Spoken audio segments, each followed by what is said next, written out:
Bandar Udara Internasional Kuala Namu adalah sebuah bandara yang melayani wilayah Mebidangro serta menjadi bandar udara pusat Provinsi Sumatera Utara. Bandara ini terletak di Kabupaten Deli Serdang, 23 km arah timur dari pusat kota Medan. Bandara ini adalah bandara terbesar ketiga di Indonesia setelah Soekarno-Hatta, Jakarta, dan Bandar Baru Bandar Udara Internasional Kertajati, Majalengka, Jawa Barat. Bandara ini mulai beroperasi sejak 25 Juli 2013. Bandara yang berada di atas lahan seluas 1.365 hektar telah dilengkapi fasilitas modern antara lain 8 garda bata atau Avio Bridge yang akan menghubungkan penumpang langsung dari area keberangkatan di dalam terminal menuju kabin pesawat dan teknologi peralatan pendeteksi keamanan dalam sistem check-in penumpang. Bandara Kuala Namu menerapkan sistem terbuka dengan area yang luas. Baik, di sini saya akan membahas mengenai pengertian ground handling, ruang lingkup ground handling, dan juga prosedur ground handling di Bandara Internasional Kuala Namu. Yang pertama mengenai pengertian ground handling. Ground handling pesawat adalah aktivitas perusahaan penerbangan yang berkaitan dengan pelayanan terhadap para penumpang. Bagian tersebut meliputi penanganan bagasi, kargo, peralatan pembantu mobilitas selama berada di bandara, mulai dari keperluan keberangkatan atau departure dan kedatangan atau arrival. Istilah lain dari ground handling adalah tata operasi darat. Ada juga yang menyebutnya ground service yang disediakan oleh perusahaan pihak ketiga untuk menangani segala keperluan penumpang. Meskipun tidak mengudara, staf ground handling mempunyai peran yang sangat penting. Tanpa adanya mereka, maka maskapai akan kewalahan untuk menangani penumpang yang jumlahnya cukup banyak. Yang kedua mengenai ruang lingkup ground handling. Ground handling mempunyai tugas yang sangat penting, mulai dari memenuhi kebutuhan penumpang untuk membantu proses check-in sampai dengan boarding. Selain itu, ada juga pekerjaan teknis untuk membersihkan pesawat dan mengisi keperluan bahan bakar. Lingkup tugas ground handling yang pertama, memastikan penumpang mendapat tiket sesuai destinasi tujuan. Yang kedua, membantu pengecekan barang bawaan. Yang ketiga, mengarahkan penumpang menuju boarding gate. Yang keempat, melayani penumpang dengan ramah dan sopan. Yang kelima, menangani keperluan kargo penumpang. Yang keenam, pelayanan keberangkatan dan kehadiran selama di bandara. Ruang lingkup atau batasan pekerjaan ground handling, yaitu pada fase atau tahap yang pertama pre-flight, kegiatan penanganan terhadap penumpang berikut bagasinya dan kargo serta pos dan pesawat sebelum keberangkatan atau di bandara asal atau origin station. Yang kedua, post-flight, kegiatan penanganan terhadap penumpang beserta bagasinya dan kargo serta pos dan pesawat setelah penerbangan di bandara tujuan atau destination, atau dengan kata lain pelayanan penumpang dalam pesawat selama berada di bandara. Prosedur ground handling di Bandara Kuala Namu. Yang pertama, proses check-in. Check-in adalah suatu proses kegiatan penanganan dan pelayanan penumpang di bandar udara untuk mendapatkan nomor tempat duduk di dalam pesawat. Check-in adalah hal pertama yang dilakukan penumpang ketika di bandar udara yang merupakan proses bagi calon penumpang yang akan berangkat ke tujuan sebelum naik ke pesawat. Check-in atau counter dibuka 2 jam sebelum keberangkatan pesawat. Hal yang dilakukan petugas yang pertama menyapa dengan sopan dan senyum kepada penumpang yang datang. Yang kedua, memeriksa tiket dan tujuan penumpang yang akan berangkat. Yang ketiga, memeriksa tanggal keberangkatan dan status pemesanan. Yang keempat, memeriksa kelas dan harga atau jenis tiket anak-anak, dewasa atau bayi. Yang kelima, selanjutnya petugas memasuki tahap pemeriksaan penumpang atau travel document. Dalam tahap pemeriksaan penumpang terbagi menjadi 3 bagian. Yang pertama, last minute change atau LMC adalah penumpang yang datang ketika check-in, konter sudah tutup atau penumpang yang diterima pada saat-saat terakhir. Sebelum menerima penumpang tersebut sebagai LMC, maka perlu mempertimbangkan hal-hal berikut ini. Yang pertama, calon penumpang tidak membawa koper atau bagasi sehingga tidak menyebabkan keterlambatan karena masih harus masuk ke perut pesawat. Yang kedua, calon penumpang masih cukup mempunyai waktu untuk mengurus imigrasi dan berjalan menuju ke pesawat. Masih ada persediaan makanan di pesawat untuk calon penumpang tersebut. Yang kedua, upgrading atau downgrading adalah pemberian kelas yang lebih tinggi atau kelas yang lebih rendah kepada penumpang apabila pesawat kelebihan penumpang atau overbook, misalnya di kelas ekonomi. Penumpang ekonomi bisa dinaikkan atau upgrading ke kelas bisnis atau lebih tinggi, tetapi bisa juga penumpang diturunkan kelasnya atau downgrading, misalnya dari kelas bisnis ke kelas ekonomi. Yang ketiga, inadmissible adalah penumpang yang ditolak memasuki suatu negara sewaktu mendarat di lapangan terbang. Bisa juga terjadi di bagian keimigrasian, penumpang ditolak memasuki negara tersebut dengan alasan yang pertama, dokumen perjalanan tidak lengkap, misalnya paspor habis masa berlakunya, tidak ada visa, paspor palsu, dan sebagainya. Yang kedua, terkena daftar hitam, misalnya teroris, kriminal, pembawa penyakit. Yang ketiga, alasan politik. Cara menangani inadmissible passenger: yang pertama, memeriksa asal penumpang. Yang kedua, mencocokkan nama dengan daftar penumpang. Yang ketiga, mencatat nama kebangsaan, nomor paspor penumpang yang ditolak dari bagian imigrasi tersebut. Yang keempat, menyiapkan bagasinya. Yang kelima, mengembalikannya ke negara asal. Yang keenam, mengantar penumpang tersebut ke ruang tunggu keberangkatan. Dan yang ketujuh, menyerahkan paspor penumpang kepada pramugara atau pramugari. Yang kedua, penanganan dokumen penumpang atau travel document. Travel document adalah semua surat-surat yang dikeluarkan oleh instansi tertentu yang dapat digunakan untuk kemudahan dan diperlukan dalam suatu perjalanan berdasarkan peraturan yang berlaku di negara keberangkatan, negara yang dilalui atau negara transit maupun negara tujuan. Berikut ini adalah beberapa surat-surat yang diperlukan ketika akan melakukan perjalanan ke luar negeri. Yang pertama, paspor. Paspor adalah suatu dokumen resmi yang dikeluarkan oleh instansi pemerintah bagi warga negaranya atau orang asing yang tidak memiliki status kewarganegaraan namun berdomisili di suatu negara. Yang ketiga, penanganan bagasi penumpang. Bagasi adalah barang yang dibawa penumpang pada waktu penerbangan yang isinya berupa barang-barang milik pribadi untuk keperluan sehari-hari yang dibutuhkan selama perjalanan. Hal-hal yang menyangkut bagasi adalah yang pertama, checked baggage atau bagasi yang dilaporkan dan dimasukkan melalui check-in yang berisi barang-barang milik pribadi. Yang kedua, unchecked baggage atau barang bawaan yang dibawa bersama penumpang ke dalam pesawat kabin dengan batas tertentu. Berdasarkan International Air Airport Association, pre-RCLS atau barang-barang yang boleh dibawa masuk ke dalam kabin adalah yang pertama, tas tangan wanita, buku bacaan saku, dompet, payung atau tongkat untuk jalan, baju tebal atau selimut, makanan bayi untuk persediaan selama penerbangan, kamera kecil atau teropong.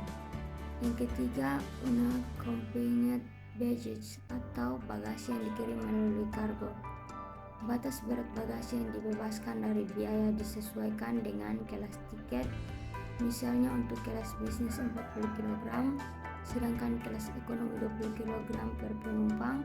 Apabila melebihi batas tersebut, maka akan dikenakan biaya tambahan yang disebut excess baggage atau biaya kelebihan berat bagasi, di mana setiap 1 kg dikenakan biaya sebesar 1% dari harga tiket satu jalan. Yang keempat, penanganan boarding apabila penumpang check-in. Petugas akan memberikan boarding card dapat memasuki pesawat. Pada saat boarding, penumpang yang akan berangkat akan diperiksa kembali dengan memberikan boarding pass kepada petugas, dan petugas akan merobek separuh dari boarding card tersebut untuk tertinggal bagi petugas, sehingga memudahkan petugas untuk mengecek kembali jumlah penumpang yang telah check-in. Jika jumlahnya telah selesai, maka dapat segera diberangkatkan.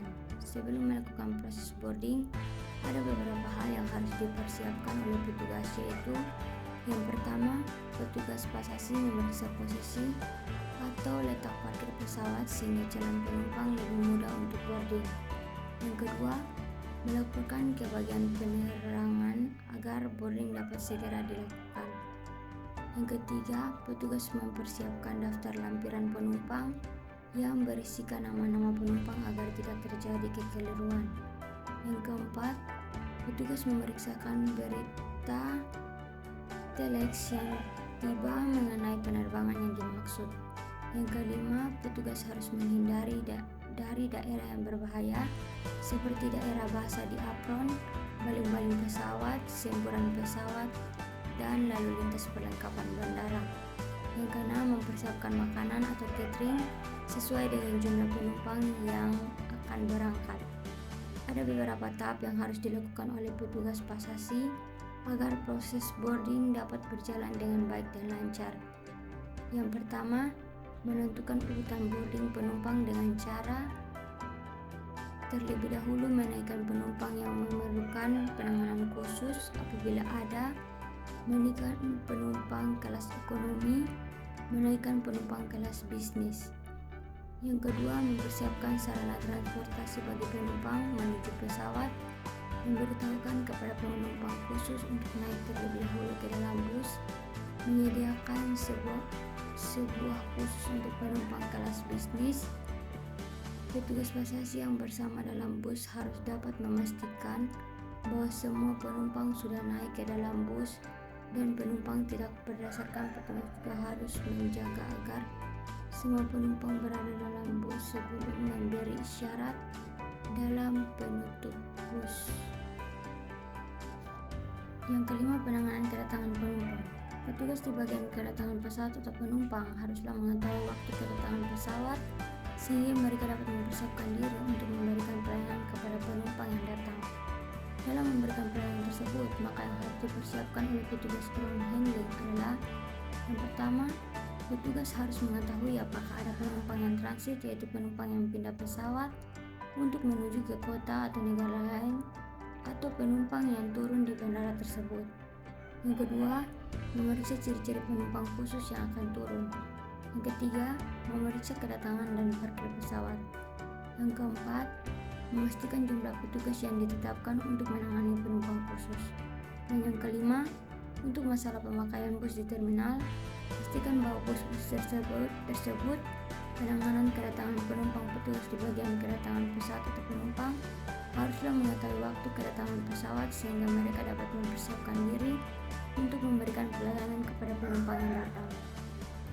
Setelah persiapan tersebut selesai, maka hal lain yang harus dilakukan dalam penanganan penumpang saat kedatangan yaitu yang pertama, penumpang yang melakukan transit atau singgah akan diberikan kartu singgah atau transit card, dan petugas perusahaan penerbangan akan segera membantu dalam pengurusan yang berhubungan dengan tempat duduk, bagasi, dan lain sebagainya. Yang kedua, menyambut dan menuntun penumpang tersebut menuju ke ruang kedatangan. Yang ketiga, memberikan bantuan kepada ibu bersama bayi dan anak kecil serta penumpang yang memerlukan penanganan khusus. Yang keempat, memberikan bantuan dalam pengurusan imigrasi kepada penumpang yang belum mengerti prosedur keimigrasian tersedia untuk penumpang yang akan tiba. Yang ketujuh, penumpang lanjut usia. Penumpang lanjut usia adalah penumpang yang karena usianya sudah lanjut sehingga tidak dapat melanjutkan perjalanan seperti penumpang lainnya pada umumnya. Penumpang yang lanjut usia yang memerlukan kursi roda dianggap tidak mampu untuk berjalan cepat, tidak digolongkan ke dalam penumpang cacat. Yang kedelapan, orang yang sakit dan memerlukan tempat berbaring atau tandu. Ada beberapa hal yang harus diperhatikan oleh penumpang agar dapat melakukan penerbangan, yaitu yang pertama, harus memiliki surat keterangan dari dokter bahwa dia bisa untuk naik pesawat terbang sampai ke tujuan. Yang kedua, harus ada persetujuan dari dokter perusahaan penerbangan yang bersangkutan. Yang ketiga, biaya tempat berbaring di pesawat biasanya 3 kali dari harga tiket normal di mana penumpang naik.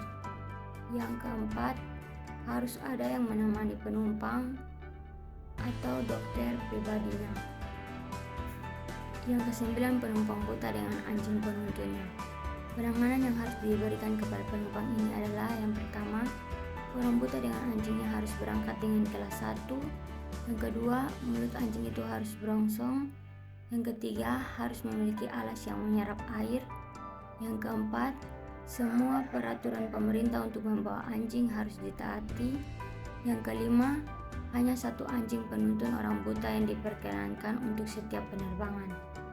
Yang keenam, penumpang buta yang membawa anjing penuntun harus diberangkatkan lebih dahulu dari penumpang lainnya. Yang ke-10, ibu yang sedang mengandung. Ibu yang sedang mengandung dalam keadaan sehat diperbolehkan terbang sampai minggu ke-35 dengan syarat harus ada surat keterangan dari dokter yang mengatakan bahwa ibu tersebut diperkirakan akan melahirkan paling cepat 5 minggu lagi, dan ibu dalam keadaan sehat dan kuat untuk terbang sampai ke tujuan. Yang ke-11, penumpang orang penting atau VIP. Yang dimaksud VIP antara lain Presiden, Perdana Menteri, Menteri, Duta Besar, Gubernur, Kepala Staf Angkatan Bersenjata, tugas atau dinas, dan sebagainya. Untuk VIP, penanganan yang dilakukan oleh petugas adalah yang pertama, penumpang tersebut akan langsung melalui pintu VIP. Yang kedua, semua urusan check-in diurus oleh petugas. Dia cukup menunggu di VIP room atau ruang tunggu VIP yang telah disediakan. Yang ketiga, memberitahukan dengan telex ke bandara berikutnya yang akan disinggahi oleh pesawat tersebut. Yang ke-12, anak kecil yang berpergian sendiri. Yang dimaksud di sini adalah anak yang berusia 7-12 tahun dan tidak ditemani oleh saudaranya atau penumpang lain yang sudah berumur 18 tahun. Yang perlu diperhatikan petugas adalah yang pertama, harus ada pemesanan tempat terlebih dahulu. Yang kedua, yang bisu dan tuli tidak boleh diterima. Yang ketiga, perusahaan penerbangan hanya menanggung jawab pada dari bandara dia berangkat sampai di bandara yang ia tuju. Dari materi ground handling, kesimpulannya ialah salah satu faktor penting untuk menunjang kegiatan transportasi udara adalah adanya ground handling atau dalam bahasa Indonesia biasa disebut dengan tata operasi darat. Tata operasi darat adalah aktivitas perusahaan penerbangan yang berkaitan dengan penanganan atau pelayanan terhadap para penumpang berikut bagasinya, kargo, pos, peralatan pembantu bergerak pesawat, sejak berada di bandara, sejak pesawat udara tersebut mendarat sampai lepas landas. Ground handling tersebut menangani pre-flight service dan post-flight service.